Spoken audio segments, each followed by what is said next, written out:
좋으신 하나님이 주시는 은총과 또 평화가 이 저녁에 사랑하는 여러분들에게 있기를 빕니다.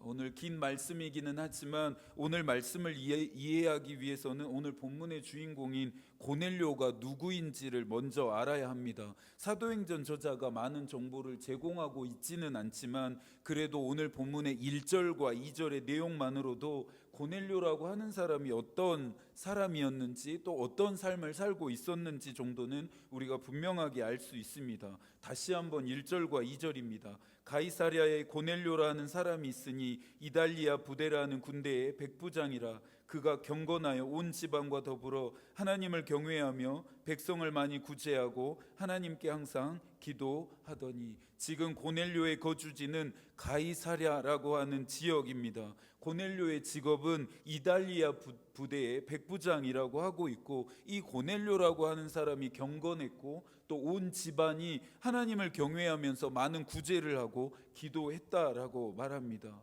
이 내용의 의미들을 하나씩 더 살펴볼까요?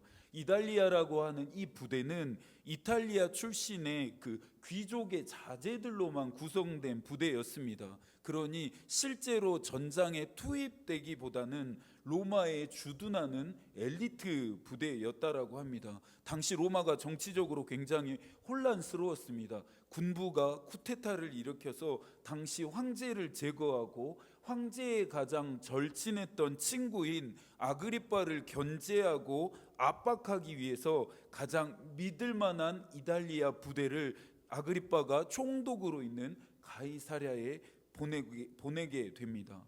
당시 가이사랴에 로마가 파견한 군대는 총 5군단이 있었는데요, 한 개의 군단이 6,000명의 병사들로 구성이 되었다라고 합니다. 이 군단은 다시 600명으로 쪼개진 대대로 나뉘어졌고, 이 대대는 다시 100명으로 구성된 백인대로 나뉘어지게 되어지는데요, 이 100명으로 구성된 백인대를 지휘하는 지휘관이 바로 백부장이었습니다. 지금 이 고넬료가 바로 이 백부장이었다라고 이야기하고 있습니다. 당시 백부장은 로마 사회에서 높은 보수를 받았다고 합니다. 사회적으로도 굉장히 인정받고 존경받는 위치였다라고 합니다. 단순한 군인 이상의 사회적으로 영향력이 있는 위치였습니다. 오늘 우리가 만나게 되는 고넬료가 바로 그런 위치에 또 그런 신분을 가지고 있었던 사람이었습니다. 그러면서 사도행전 저자는 이 고넬료를 경건하고 그 온 집안이 하나님을 경외하면서 사람들에게 많이 구제를 베풀고 또 항상 기도하고 있었다라고 설명합니다. 그런데 유대인이었다라면, 고넬료가 유대인이었다라고 한다라면 오늘 2절의 진술이 그렇구나, 고넬료는 그런 사람이었구나라고 저희가 쉽사리 동의할 수 있습니다. 그런데 고넬료는 로마의 군인이었습니다. 이방인이었죠. 그런 그가 경건하다 말하고 있습니다. 그의 집안, 온 집안이 하나님을 경외하고 구제하고 항상 기도했다라고 하는 이 부분이 좀처럼 또 쉽사리 이해가 되지 않습니다.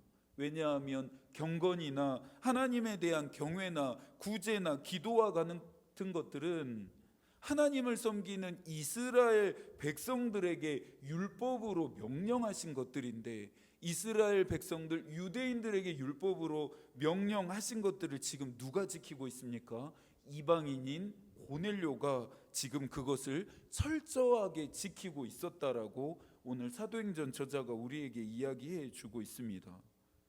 하지만 이 2절과 같은 이 표현은 성서에서 그렇게 생소한 표현만은 아닙니다. 유대교로 완전히 개종하지는 않더라도 하나님을 인정하고 하나님을 두려워하고 하나님을 경외하는 믿음과 신앙을 가지고 올바른 삶을 살고 있었던 이방인들을 가리킬 때 이 표현이 종종 성서에서 사용되었기 때문입니다. 분명한 것은 로마의 군인이었고 이방이었던 이 고넬료가 어떤 식으로든 하나님에 대해 들었고 알았고 믿고 있었다라는 것입니다. 단순한 믿음이 아니죠. 율법에 명하는 대로 자신뿐만 아니라, 고넬료뿐만 아니라 그의 온 집안이 하나님을 경외하고 있었다라고 오늘 본문이 우리에게 고넬료와 또 그 집안에 대한 이야기들을 해주고 있습니다. 그러면서 3절입니다. 하루는 제9시쯤 되어 환상 중에 밝히 봄에 하나님의 사자가 들어와 이르되 고넬료야 하니, 여느 날과 다르지 않게 고넬료가 기도하고 있었습니다. 유대인들은 제3시, 제6시, 제9시에 항상 꼭 기도했다라고 합니다. 어디에 있든지 어떤 환경에 있든지 이 정해진 하루에 이 3번의 기도 시간을 유대인들은 꼭 지켰다라고 합니다. 그 기도의 시간이 성서에 제3시와 제6시와 9시로 기록되어져 있는데, 지금 현대의 시간으로 번역한다면 오전 9시에 한번 기도하고요, 정오 12시에 한번 기도하고 오후 3시에 기도했습니다. 고넬료가 제9시에 기도했다라고 하는 것은 오후 3시쯤 되었을 때 시간에 맞춰 고넬료가 기도하고 있었을 때 환상 중에 하나님이 보내신 천사를 만나게 되고 천사의 음성을 고넬료가 듣게 됩니다. 그러면서 4절에서 고넬료에게 나타난 천사는 고넬료에게 어떤 말을 하고 있습니까? 너의 기도와 구제가 하나님께 상달되었고 하나님이 그것을 기억하신다라고 말합니다. 그러면서 베드로에 대해서 이야기하죠. 그러면서 그 베드로가 살고 있는 집을 지시하면서 그곳에 사람을 보내서 너의 집에 그를 초대하라고 하나님이 보내신 천사가 고넬료에게 이야기합니다. 하나님께 상달이 되었고 하나님이 기억하시고 있다라고 하는 고넬료를 향해 이야기하는 이 천사의 말이 참 큰 울림이 됩니다. 이것은 곧 하나님이 고넬료를 주목하셨음을 의미하기 때문입니다. 그의 믿음과 그의 생활에 그분이 주목하면서 고넬료가 한 기도와 구제를 하나도 빠짐없이 들으시고 기억하고 계셨다라는 것입니다. 저와 여러분은 누군가에게 지금 어떤 사람으로 기억되고 있을까요? 여러분은 누군가에게 어떤 사람으로 기억되고 싶으신가요? 생각해 보신 적 있으신가요? 하나님이 천사를 통해 고넬료에게 말씀하셨던 이 말이 오늘의 본문을 묵상하면서 저도 참 듣고 싶어졌습니다. 저도 이 말이 너무나 듣고 싶어졌습니다. 하나님이 저에게 말씀하실 때 네가 하는 기도를 내가 다 듣고 있다. 네가 하는 그 기도들이 나에게 다 상달되어져서 내가 다 알고 있다. 너의 기도를 내가 기억하고 있다. 말씀하시는 그 말씀하심을 저도 들을 수 있으면 좋겠다라고 하는 소망이 생겨났습니다. 고넬료가 천사의 지시대로 베드로를 초대하기 위해 사람을 보냅니다. 베드로의 집에 고넬료가 보낸 사람들이 도착해 갈 때쯤 조금 전에 말한 또 다른 기도 시간인 정오에 베드로도 기도하고 있었습니다. 기도하던 베드로에게도 고넬료와 같이 하나님이 환상을 열어 하나님의 뜻을 알리기 시작합니다. 11절부터 14절까지의 말씀인데요, 저희가 함께 읽어볼까요? 하늘이 열리며 한 그릇이 내려오는 것을 보니 큰 보자기 같고 내 귀를 메어 땅에 들이었더라. 그 안에 있는 땅에 있는 각종 네 발 가진 짐승과 기는 것과 공중에 나는 것들이 있더라. 또 소리가 이르되 베드로야 일어나 잡아 먹으라 하거늘 베드로가 이르되 주여 그러할 수 없나이다. 속되고 깨끗하지 아니한 것을 내가 결코 먹지 아니하였나이다 한데, 베드로가 환상을 보죠. 하늘로부터 큰 그릇과 같은 것이 내려옵니다. 그 안에 무엇이 담겨져 있나 봤더니 그 안에 네 발 가진 짐승들, 또 기어다니는 것들, 공중에 날아다니는 것들이 그 안에 담겨져 있다라고 합니다. 그것을 보고 난 이후에 음성이 들리죠. 그것을 잡아 먹으라. 하늘로부터 음성이 들려집니다. 그런데 하늘로부터 들려진 이 음성에 대해 베드로가 보인 반응이 더 놀랍습니다. 나는 먹을 수 없습니다. 그렇게 할 수 없습니다. 깨끗하지 않는 것들을 나는 결코 먹지 않겠습니다. 이것은 부정하고 더러운 것들이니까 절대 제 입에 대지 않겠습니다라고 베드로가 말합니다. 한 번이 아니었습니다. 16절을 보니 두 번, 세 번씩 베드로가 같은 반응을 보였던 것 같습니다. 하늘의 음성 앞에 베드로가 이처럼 완고할 수밖에 없었던 이유가 무엇일까요? 우리 같았으면, 아니 저만 같았더라도 하늘에 들려지는 음성이었다라면 무조건 순종했을 것 같습니다. 이것저것 계산하지 않고 앞뒤 따지지 않고 하늘에서 들려지는 음성이었으니 무섭고 두려운 마음으로 무조건 따랐을 것 같습니다. 단번에 먹었을 것 같습니다. 그런데 베드로가 그렇게 하고 있지 않죠. 결코 먹지 않겠다라고 베드로 자신의 강한 의지를 드러내고 있습니다. 레위기 11장에 보면 하나님은 먹을 수 있는 짐승과 먹을 수 없는 짐승을 분명하게 구분하십니다. 베드로가 환상 중에 보았던 큰 그릇에 담겨져 있었던 4발 가진 짐승, 기어다니는 것들, 하늘을 나는 것들은 하나님이 율법에서 부정한 짐승, 절대 먹어서는 안 되는 짐승으로 규정해 놓은 대표적인 것들이었습니다. 베드로는 유대인이었죠. 그 누구보다 율법대로 살아왔던 베드로가 그것을 부정하고 더럽기 때문에 먹을 수 없다라고 말하는 것은 어쩌면 당연했습니다. 율법적으로만 본다면 베드로는 훌륭한 사람이었습니다. 속되고 깨끗하지 아니하니 나는 먹지 않겠습니다라고 반응을 보인 베드로에게 다시 한번 하나님이 뭐라 말씀하십니까? 하나님께서 깨끗하게 하신 것을 어찌하여 네가 속되다라고 하느냐? 내가 깨끗하다 말하는 것을 어찌 네가 더럽다라고 말하느냐라고 하나님께서 말씀하십니다. 자기가 그동안 믿어왔고 따라왔고 지켜왔던 율법과 상충되어지는 하늘의 음성에 베드로가 당황합니다. 도무지 이해가 가지 않습니다.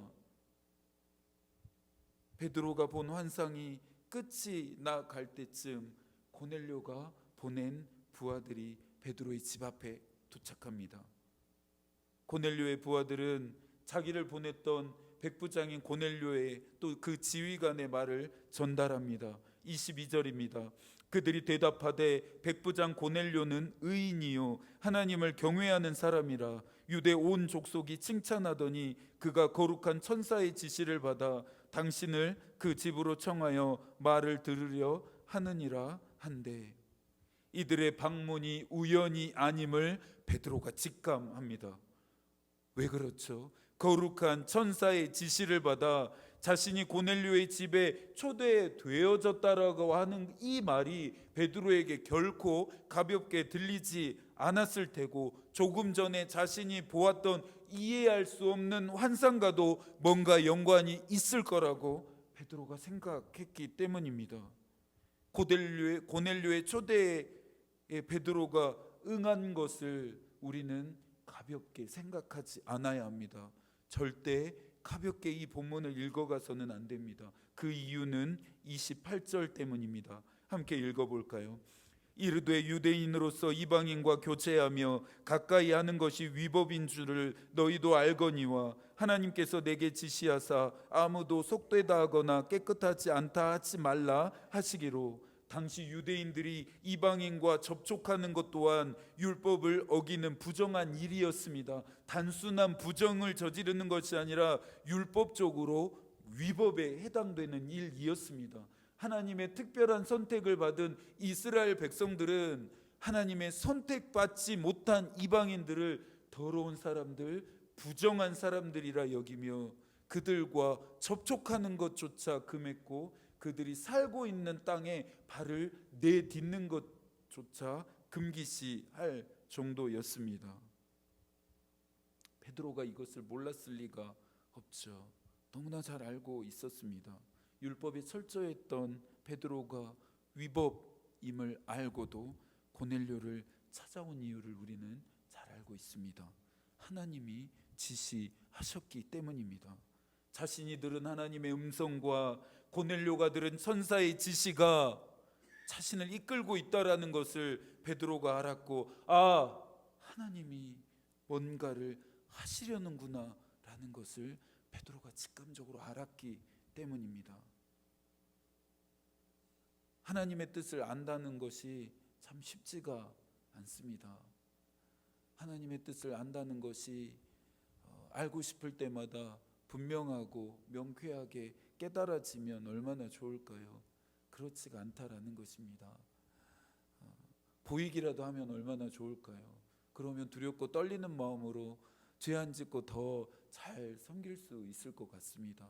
그분의 음성을 들으면 얼마나 좋을까요? 이렇게 해라, 저렇게 해라, 이건 해라, 이건 하지 말아라는 하나님의 음성을 들을 수 있다라면, 사람의 목소리를 듣는 것처럼 그분의 목소리를 들을 수 있다라면 우리가 좀 더 편하게 신앙생활을 할 수도 있을 것 같다라고 하는 엉뚱한 생각도 해보게 됩니다. 그런데 문제는 우리가 듣고 싶은 하나님의 음성이 지금 제가 여러분들에게 말씀을 나누는 것처럼 이렇게 이런 목소리로 들을 수 없다라는 것입니다. 하나님이 이렇게 말씀하지 않으신다라는 것입니다. 그렇게 우리에게 들려지지 않는다라는 것이죠.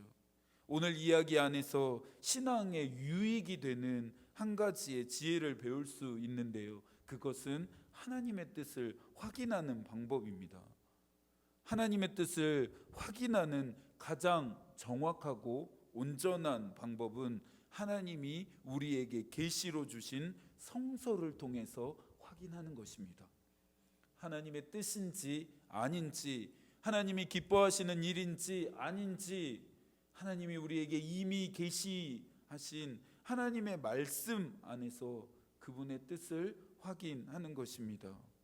그러면서 하나님의 뜻을 알 수 있는 또 하나의 방법은 공동체 안에 있는 기도하는 경건한 사람들과의 교제를 통해서입니다. 그 사람이 목회자일 수도 있습니다. 그 사람이 가까운 교우일 수도 있습니다. 기도하는 경건한 사람들은 늘 하나님의 뜻을 분별하려고 하고 그 뜻을 따라 삶을 살려고 하기 때문에 그런 자들과 함께 교제하며 마음을 나누고 이야기하다 보면 하나님의 뜻을 때로는 알게 되고 우리가 길을 발견할 수도 있게 되기 때문입니다. 그래서 공동체에서 분리되어져서, 공동체에서 떨어져서 혼자만 열심히 신앙생활하는 것은 위험할 수 있습니다. 에베소서 2장에서 바울이 말하죠. 우리는 예수 그리스도 안에서 서로 긴밀하게 연결되어져 있어야 한다라고 말합니다. 우리가 공동체 안에서 함께 해야 하는 이유, 함께 연결되어져 있어야 하는 또 다른 이유, 그리고 중요한 이유는 우리 한 사람 한 사람이 서로에게 하나님의 뜻이 무엇인지를 알도록 도와주는 사람들로 하나님이 우리 모두를 이 공동체에 있게 하셨다라는 것입니다.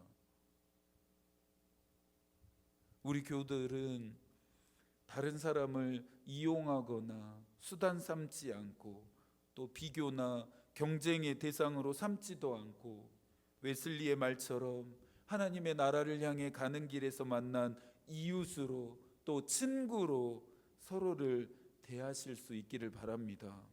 서로가 온전한 그리스도인이 되는 삶이 되기를, 또 그러한 삶을 살아갈 수 있도록 지지하고 격려하며 기도해 주실 수 있기를 바랍니다. 모일 때마다 함께 하나님의 마음과 뜻을 나누고 그것을 따라 살기를 결단하실 수 있었으면 좋겠습니다. 내 생각대로 다른 사람이 따라야 함을 강요하기보다는 다른 사람의 생각에 기꺼이 내 자신을 낮출 줄 아는 사람들이 되시기를 축복합니다. 고넬료의 집에 와서 베드로는 자신이 이해할 수 없었던 환상에 대한 답을 찾게 되는데요, 33절부터 35절까지입니다. 함께 읽을까요? 내가 곧 당신에게 사람을 보내었는데 오셨으니 잘하였나이다. 이제 우리는 주께서 당신에게 명하신 모든 것을 듣고자 하여 다 하나님 앞에 있나이다. 베드로가 입을 열어 말하되 내가 참으로 하나님은 사람의 외모를 보지 아니하시고 각 나라 중 하나님을 경외하며 의를 행하는 사람은 다 받으시는 줄 깨달았도다. 이것이 의미하는 바가 무엇입니까? 이스라엘 땅뿐만 아니라 유대인들뿐만 아니라 하나님을 경외하고 의를 행하는 사람들을 하나님이 모두 다 받으심을 베드로가 이제야 깨달았다라고 고백하고 있습니다. 유대인으로 태어나고 할례를 받아야 하고 율법을 철저하게 지킬 때에만 하나님이 받으신다라고 확신했던 베드로의 신념이 산산조각 나는 순간이었습니다. 깡그리 부서지는 순간이었습니다. 자신과 같은 유대인들 외에도 얼마든지 하나님을 경외하고 하나님이 받으시는 사람들이 있음을 베드로가 알게 되었습니다. 그러면서 베드로는 오늘 이곳에 하나님이 자신을 보내셨음을 비로소 깨닫게 되었고, 자신을 보내심은 자신이 먼저 만났고 알고 있었던 예수 그리스도와 복음에 대해 전하기 위함이었음을, 그것이 자신이 보았던 환상의 진정한 의미였음을 베드로가 깨닫습니다. 유대인들에게만 복음이 주어진 줄 알았는데 유대인들이 부정하고 더럽다 여겼던 이방인들에게도 하나님은 복음이 전해지길 원하셨다라고 하는 그 애끓는 하나님의 마음을 베드로가 만나게 됩니다. 독선적이고 독단적인 것만큼 신앙생활하는데 위험한 것이 또 없는 것 같습니다. 내가 신앙생활하는 것만 옳고 나와 다른 방식으로 신앙생활하는 것은 잘못되었고 틀렸다라고 말하는 사람들을 교회 안에서 볼 때마다 너무나 마음이 아프죠. 그런 자들은 자신도 변하지 못할 뿐 아니라 그 누구도 변화시키지 못합니다. 저와 여러분은 고넬료의 집에 오기 전에 굳은 마음과 굳은 생각을 가지고 있었던 베드로와 같은 사람이 되어서는 안 됩니다. 고넬료의 초대를 받아온 가이사랴에서 하나님의 뜻을 깨달은 그 베드로의 모습이 오늘 저와 여러분들의 모습이어야 합니다. 고넬료의 집안에 모인 사람들에게 베드로는 복음인 예수 그리스도에 대해 말하기 시작합니다. 마지막으로 예수 그리스도로 말미암아 주어지는 구원까지 베드로가 다 설명하죠. 43절입니다. 그에 대하여 모든 선지자도 증언하되 그를 믿는 사람들이 다 그의 이름을 힘입어 죄 사함을 받는다 하였느니라. 복음이 전해집니다. 예수 그리스도의 십자가의 능력이 선언되어집니다. 그러니 당연히 그곳에 하늘의 역사가 일어나는 것은 마땅하죠. 어떤 역사가 일어나게 됩니까? 44절부터 48절입니다. 마지막으로 한 번 더 저희가 함께 읽겠습니다. 베드로가 이 말을 할 때에 성령이 말씀 듣는 모든 사람에게 내려오시니 베드로와 함께 온 할례 받은 신자들이 이방인들에게도 성령 부어 주심으로 말미암아 놀라니 이는 방언을 말하며 하나님 높임을 들음이로라. 이에 베드로가 이르되 이 사람들이 우리와 같이 성령을 받았느니 누가 능히 물로 세례 베품을 금하리요 하고 명하여 예수 그리스도의 이름으로 세례를 베풀라 하니라. 그들이 베드로에게 며칠 더 머물기를 청하니라. 오순절에 임했던 성령이 지금 고넬료의 집안에 모인 모든 자들에게 내려앉기 시작합니다. 그 광경을 지켜보며 가장 먼저 가장 많이 놀란 사람이 베드로였습니다. 유대인이 아닌 이방인들에게도 이렇게 성령이 부어지는구나. 할례 받은 자들이 아닌 자들에게도 하늘에서 이렇게 성령이 부어질 수 있구나. 베드로가 감당할 수 없는 충격을 받게 되어지죠. 그러면서 오순절에 성령이 임할 때 나타났던 역사들이 지금 고넬료의 집안에도 일어나기 시작합니다. 강력한 성령의 임재를 경험한 베드로는 마땅히 그들도 세례를 받을 수 있음을 깨닫고 세례를 베풉니다. 고넬료가 경건한 삶을 살지 않고 하나님을 경외하지 않고 베드로가 하나님의 지시하심을 받고 그들을 따라 나서지 않았다라면, 그들이 천사의 지시에 순종하지 않았다라면, 또 이방인과 함께 가는 것이 위법이라 말하며 가이사랴로 가는 길을 거절했다라고 하면 오늘 우리가 읽은 이 성령의 역사는 일어날 수 없었습니다. 하나님을 경외하지 않고 항상 기도하고 구제하지 않았다면, 천사의 지시에 순종하지 않았다면 일어날 수 없는 일이었습니다. 고넬료가 그러한 삶을 살고 있지 않았다라면 오늘과 같은 역사를 만날 수 없었습니다. 베드로가 하나님의 지시하심을 받고 그들과 함께 오늘 가이사랴의 고넬료의 집에 오지 않았다라면 오늘 성령의 역사가 일어날 수 없었다라는 것이죠.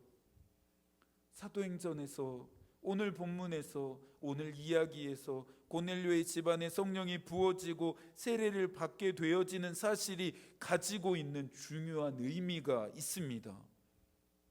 이것은 사도행전 전체의 내용 중에서 하나의 전환이 되는 중요한 의미이기도 합니다.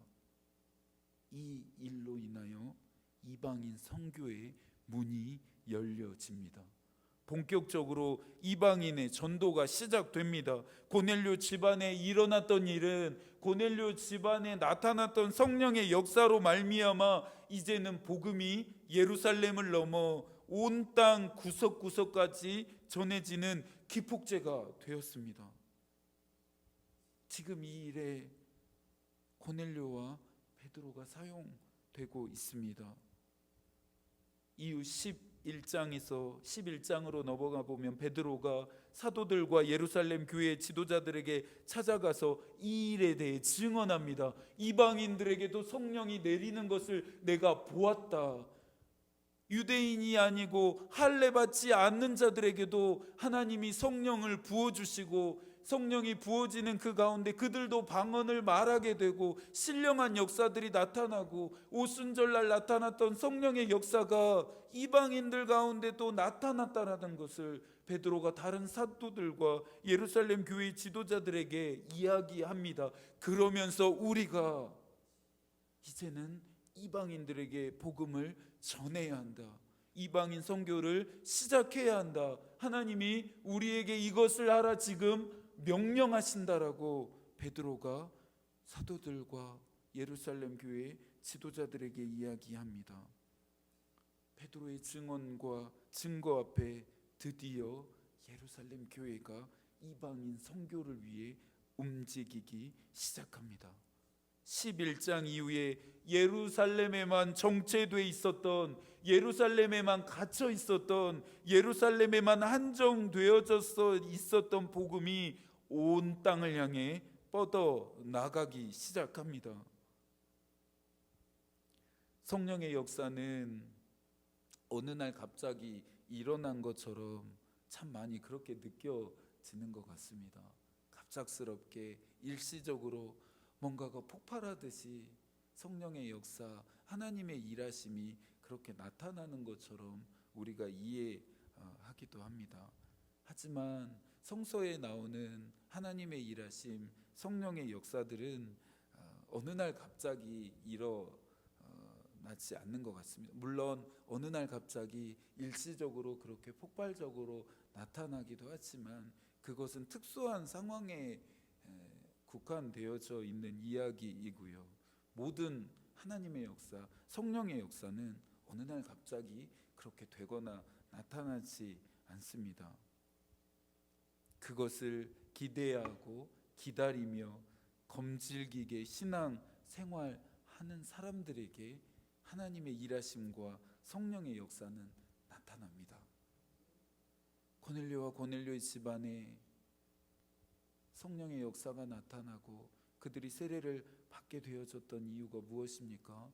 고넬료와 그 온 집안이 경건했고 또 하나님을 경외해 왔고 하나님이 원하시는 구제와 기도 생활을 매일매일 계속해서 해 왔기 때문일 것입니다. 그거에 대한 응답이었을 것이라고 저는 믿습니다. 우리가 신앙생활을 꾸준히 해야 하는 이유입니다. 우리의 신앙생활이 성실하고 충성되어져야 하는 이유입니다. 이처럼 성령의 역사는 늘 기도하는 고넬료와 같은 자들에게, 늘 기도하는 베드로와 같은 자들에게 나타나기 때문입니다. 하나님은 그런 자들을 사용하십니다. 그런 자들이 하나님의 일하심과 성령의 역사가 나타나는 일에 사용되어집니다. 그러면서 한 가지가 더 있습니다. 나만 신앙생활하는 것이 무슨 의미가 있을까 생각해 보게 됩니다. 예수님을 믿는 집안이라면, 우리의 가정이 예수님을 다 믿는다라고 한다면 그런 생각을 할 필요가 없겠지만, 때로는 아무도 다른 가족들이 예수 그리스도를 믿지 않고 나만 신앙생활을 하고 있을 때 그런 생각들을 하게 됩니다. 힘들고 어려운 시간들을 만나고 복음에 저항하는 일들과 부딪히게 되면서 내가 이렇게 신앙생활을 하는 것이, 내가 이렇게 믿음을 지키는 것이 무슨 의미가 있겠나 낙심하고 또 좌절하며 생각하게 될 때가 있는 것 같습니다. 꼭 그렇지 않더라도 우리가 믿음 생활하면서 그렇게 할 때가 있는 것 같습니다. 그런데 오늘 말씀을 묵상하면서 다시금 깨닫게 되는 것은, 한 사람이 신앙생활을 잘 하는 것은 너무나 중요합니다. 그 가정에서, 그 집안에서 단 한 사람이라도 경건하게 하나님을 경외한다면 그 가정은, 그 집안은 망하지 않습니다. 하나님도 말씀하시죠. 주 예수를 믿으라, 그리하면 너와 내 집이 구원을 얻게 되겠다 말씀하십니다. 그 집안에, 그 가정에 단 한 사람만이라도 경건하게 하나님을 경외하고 올바르게 하나님을 믿고 섬긴다라고 한다면, 오늘 고넬료의 집안에 나타났던 이 성령의 역사가 그 가정 안에, 그 집안에도 반드시 나타나게 됩니다. 이것은 하나님이 약속하신 거예요. 하나님이 그렇게 하시겠다라고 하신 것입니다. 사랑하는 저와 또 여러분들이 성령의 역사와 하나님이 하시는 일에 고넬료와 베드로처럼 사용되어지기를 기도하겠습니다. 말씀과 기도의 자리에서 뒤로 물러나지 마십시오.